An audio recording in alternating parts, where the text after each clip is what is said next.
Oi, Gabriela, tudo bem? Olá, tudo bem com vocês? Tranquilo. A gente está online, vamos começar? Você tem alguma apresentação? Tenho sim, vamos compartilhar. Pode compartilhar sua tela aí. Eu vou sair agora do palco e ele é todo seu, tá bom? Muito obrigada. Tchau, tchau. Tchau.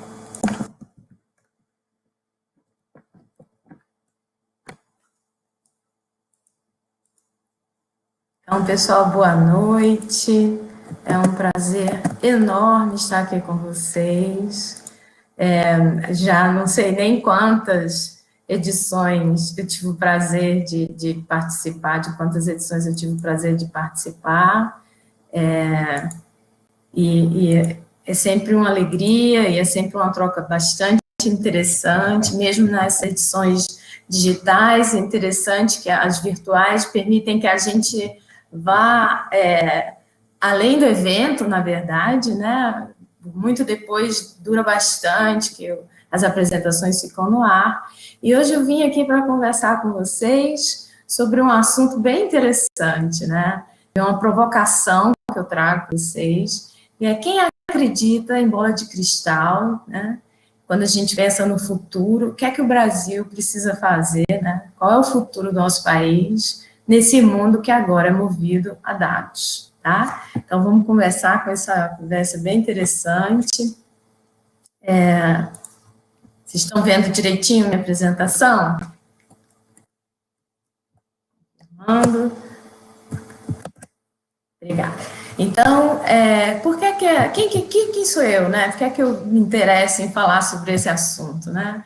Eu trabalho no escritório de governança da informação do Banco Central, já estou no Banco Central já há bastante tempo, no setor público já há mais de 25 anos, e sempre apaixonada por dados, né? Minha formação é toda em computação, engenharia de sistemas, tive a oportunidade de trabalhar no exterior, participei de grupos de liderança no tema sobre liderança feminina, e tive a oportunidade de participar de vários projetos muito interessantes de inovação relativos a dados. Um dos que me dá muita alegria foi receber um prêmio internacional em 2018, relativo à política de governança da informação do Banco Central, a criação do portal de dados abertos do Banco Central, que lidera em número de conjunto de dados no portal nacional, uma iniciativa blockchain, enfim, o que diz respeito à inovação realmente me motiva e eu tenho sido muito feliz em poder participar desses projetos. E aí, antes de entrar na nossa conversa mesmo, eu gostaria de trazer para vocês, informar que aqui eu vou apenas trazer a minha opinião, tá? Minha experiência, minha formação, eu não estou falando em nome do Banco Central. Esse é um aviso legal que eu tenho que falar para vocês. Bom, quando a gente fala de bola de cristal, né, naturalmente a gente está falando de futuro, né? Então, o ser humano, de maneira geral, sempre teve uma relação natural com o futuro, porque a vida nada mais é do que uma viagem permanente em direção ao futuro. Então, você quer viajar para o futuro? Para um pouquinho, pronto. Daqui a pouco você chegou, né? Sua viagem pode ser para o futuro próximo, né, imediato, pode ser uma viagem pensando no futuro médio prazo ou no longo prazo, mas a gente está sempre viajando em relação ao futuro. E a bola de cristal é aquilo que dá aquela ideia, assim, a gente sempre tenta imaginar o que é que a gente vai precisar, como é que a gente vai chegar nessa viagem, como qualquer viagem que a gente faça, mesmo fisicamente, né, assim, vou pegar um ônibus para ir ao centro da cidade, eu me planejo um determinado nível de detalhes, se eu vou passar umas férias em um outro lugar, eu me planejo com um pouco mais, né, de atenção a vários fatores, se eu vou passar anos morando em um outro país, por exemplo, isso me exige um outro tipo de planejamento. Mas a gente sempre se relacionou com o futuro para entender como é que a gente vai estar no próximo minuto, né? E aí eu resgato, assim, que nessa viagem do futuro, a gente se posiciona e pode olhar, né, como é que a gente enxergava o futuro em vários momentos, né? Eu vejo lá a Gabriela criança, né, lá em 1986, quando começou a mexer com computação e se apaixonar por dados, né? O que é que eu esperava do futuro, né?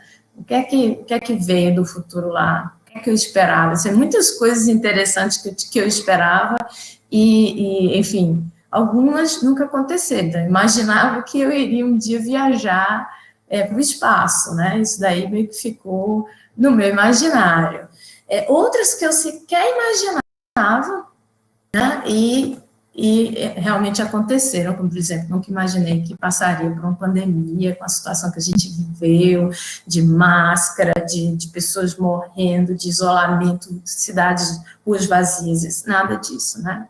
Então, na verdade, todas essas minhas expectativas para o futuro, elas eram construídas com as informações que eu tinha na época, com as minhas influências. Então, o ser humano, de maneira geral, aprendeu a olhar para o futuro usando as suas informações, né, usando dados que ele tinha, e ele foi cada vez mais se aperfeiçoando em coletar dados para poder tentar entender e prever um pouco o futuro. Então, ele começou a olhar as estações do ano, olhar as marés, aprendeu a entender o céu, para tentar perceber que algumas coisas se repetem no futuro, alguns comportamentos se repetem, ou alguns comportamentos levam ao futuro. E que muitas vezes o futuro imediato tem necessidades que dependem da observação do que existe. Então, assim, vou servir o almoço, quantas pessoas eu tenho para comer, quantos pedaços de pão eu tenho para servir, enfim.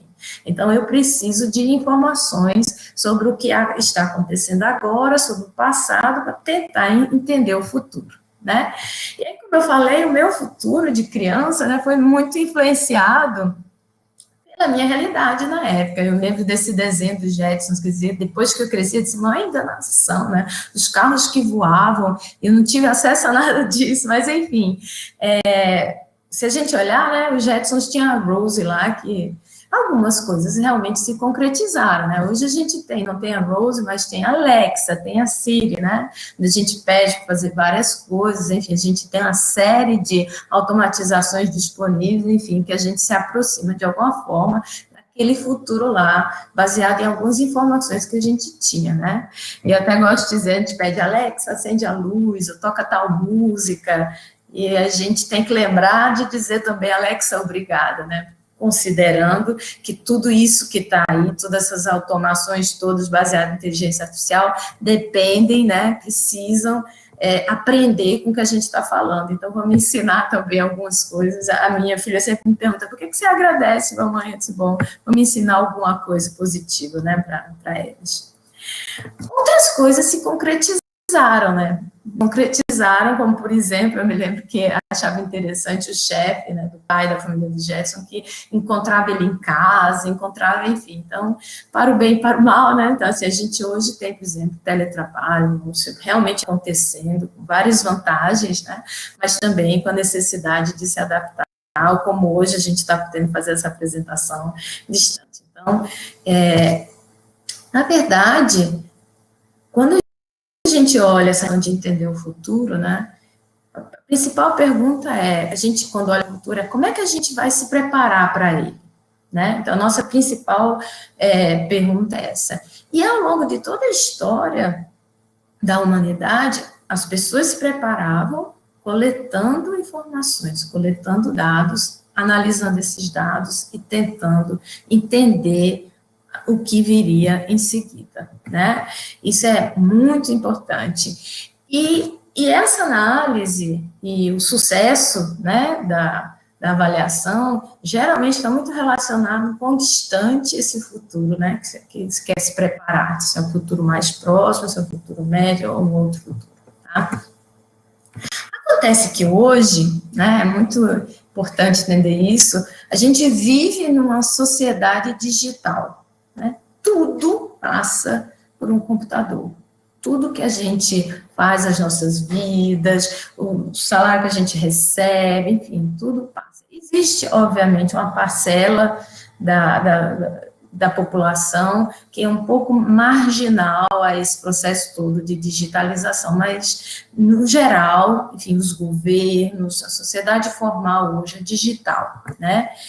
E isso que passa, esse tudo que passa por algum computador, o principal insumo e o produto, de maneira geral, o principal produto dos computadores são dados, tá? Então, tudo isso que passa para o computador passa na forma de dados. A gente viu na última década, década e meia, uma transformação impressionante na forma que as pessoas se relacionam, que é essa formação de redes sociais, totalmente baseada em empresas que começaram a trabalhar os dados que tinham disponíveis na internet, né? Outra transformação importante é a indústria 4.0, assim, intensivamente voltada ao processamento de dados, à produção e processamento de dados para fazer análise e predição em ambientes industriais, né, na produção de coisas, tá? E isso se reflete na própria definição que a gente tem de nós mesmos, né? Quem somos nós, né? Então, a gente passou a entender a nós mesmos como avatares, porque a gente tem a nossa presença na rede social, a gente tem nossa presença nos ambientes de trabalho, então, cada um de nós tem um avatar, né? Uma versão nossa em dados em algum lugar, né? E aí, assim, é interessante que esse senhor, o Sir Tim Berners-Lee, foi quem inventou a web, né? Ele criou a tecnologia que permitiu construir a web. E algum tempo atrás ele começou a chamar a atenção para isso. Olha, dados são esse recurso essencial, muito importante, precioso, e que vai demorar muito mais do que os sistemas que a gente está produzindo, né? Isso trouxe uma preocupação importante para entender que a capacidade de sobreviver, ou seja, de entender o futuro, as necessidades do futuro e chegar mais preparado lá, passa pela capacidade de ter essa cultura de dados, de entender os dados e de ser fluente, né, na questão do recurso de dados. A gente chama cultura de dados e a fluência de dados, tá? Isso daí foi ganhando consenso, tem essa famosa revista, né, a capa de revista do The Economist, falando que dados são o novo petróleo, né? E que, na verdade, enfim, é o que gira a economia e que, enfim, faz o mundo se movimentar, né?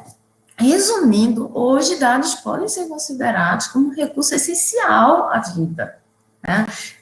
Em todos os sentidos, tanto individualmente como em sociedade, não só a vida das pessoas, a vida do que existe no planeta, porque a forma como o ser humano, que tem um poder enorme sobre isso, né, se relaciona com o planeta.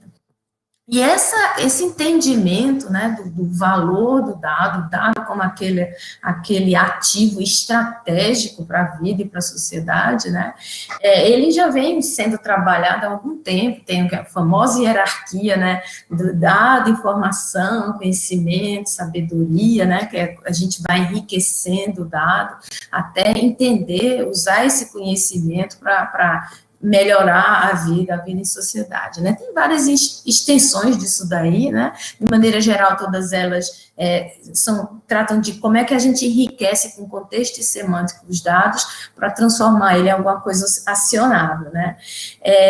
Então, assim, de repente, você consegue fazer intuições, criatividade, usar técnicas de análise mais sofisticadas para isso daí.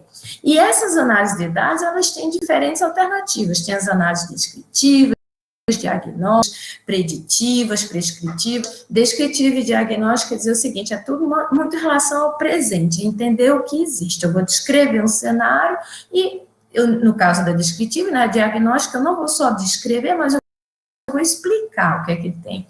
Preditiva é quando eu já começo a tentar prever o que é que vem a partir de certas situações, né, de certos cenários dados. E a prescritiva é mais do que prever, diz assim, olha, eu recomendo que você tente chegar nesse estado aqui no futuro, que vai ser interessante para você.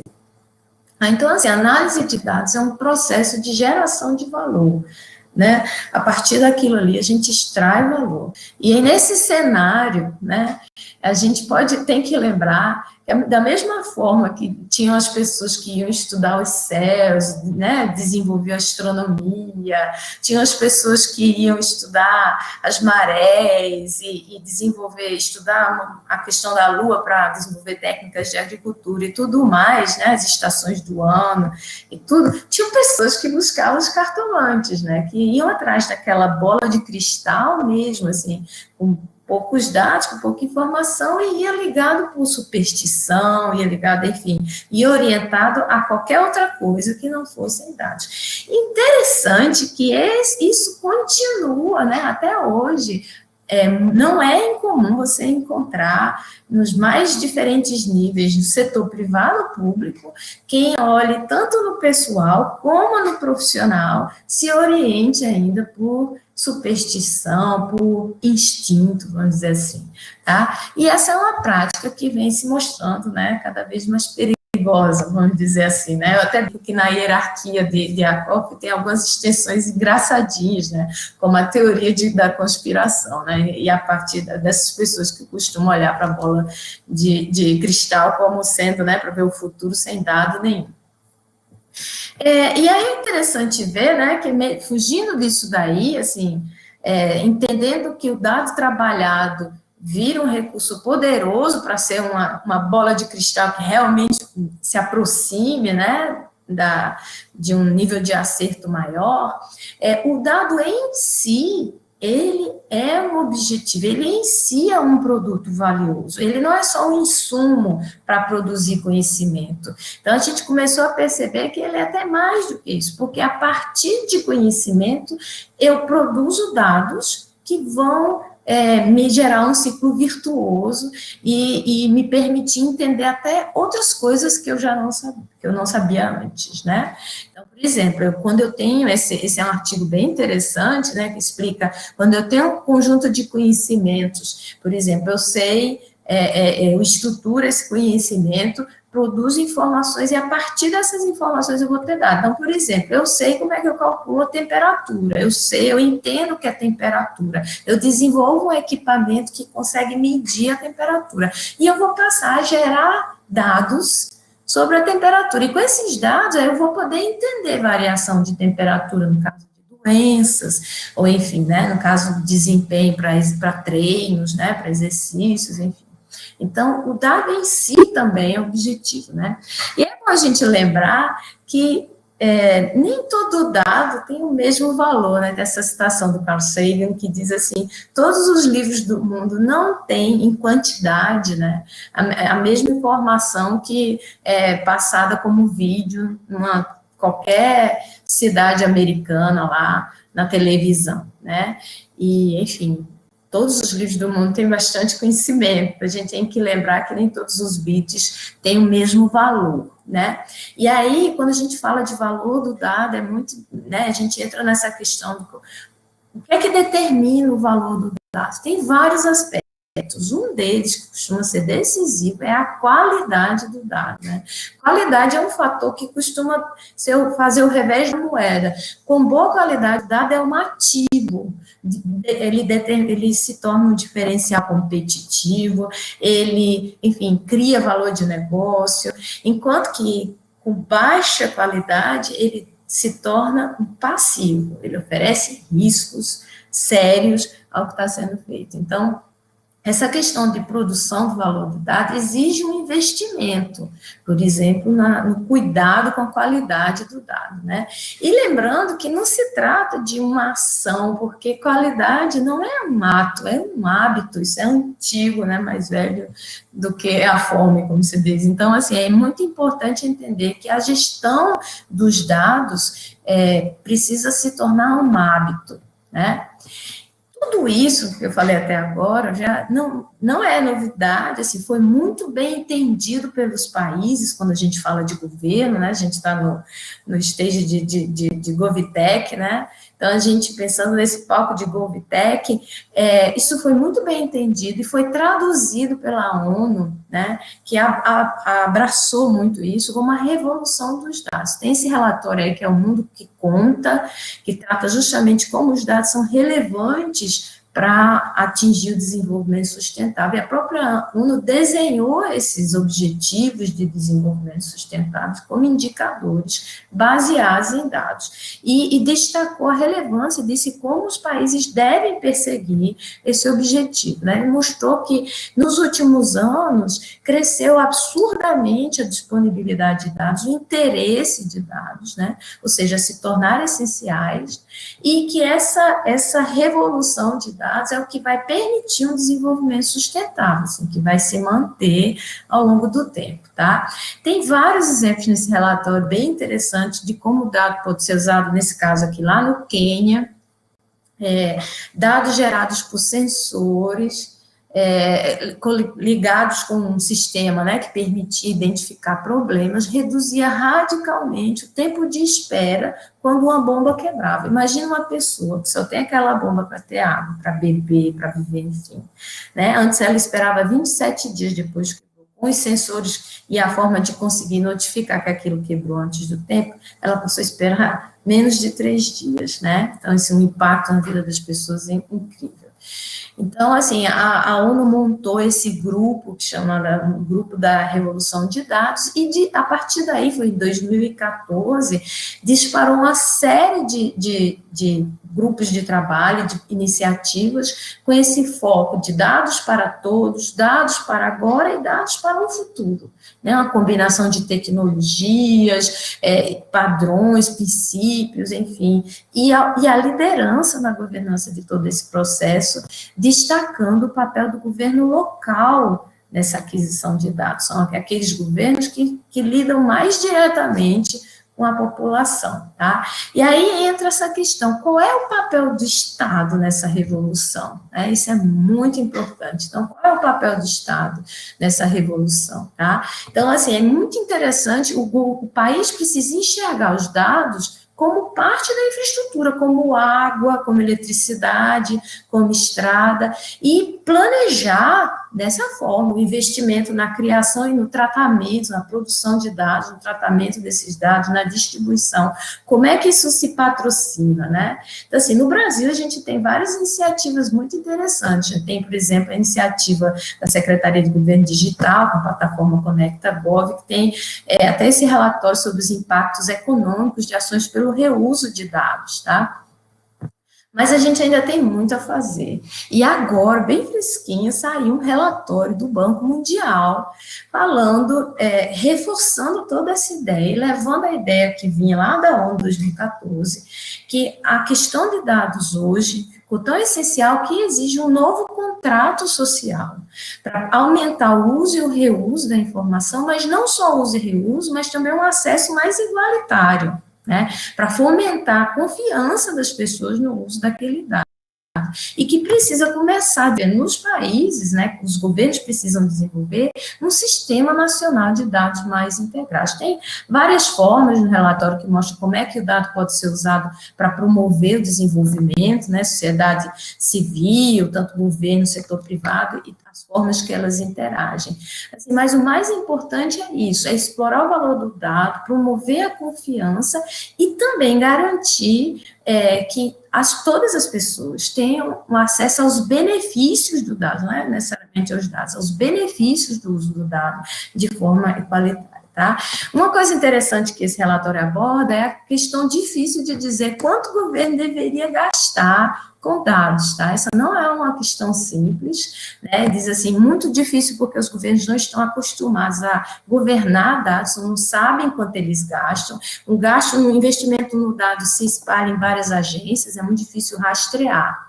Mas é fundamental entender que não existe escolha, os dados, o gasto com dados, são, na verdade, um investimento fundamental, tá? Então, o que é mais importante é priorizar o que é estratégico nisso daí, tá? Então, assim, não existe uma maturidade muito grande. Oi, aqui o nosso tempo estourou. Ah, tá. Então, tem 1 minuto para fechar? É só para fazer as considerações 30 finais. segundos. Tá ótimo. Então, assim, só é importante dizer que nesse contexto todo entram vários assuntos como éticas, a questão da invisibilidade de certas partes da população, os datapólios, o excesso de informação que precisa ser frustrada e que a gente tem que manter assim, o compromisso com transparência, né? E ainda tudo isso com a complexidade de lidar com todas as técnicas de inteligência artificial. Mas, no final das contas, nós não temos escolha, porque os dados que a gente tem, são o que a gente vai deixar para a gente e para os nossos filhos, né, gerações futuras. Então, a gente precisa ter uma coordenação, né, assim, uma ação mais coordenada nacionalmente, pensar num plano estratégico de dados, tá? Para que a gente não precise contar com os outar. Era isso, pessoal. Muito obrigada.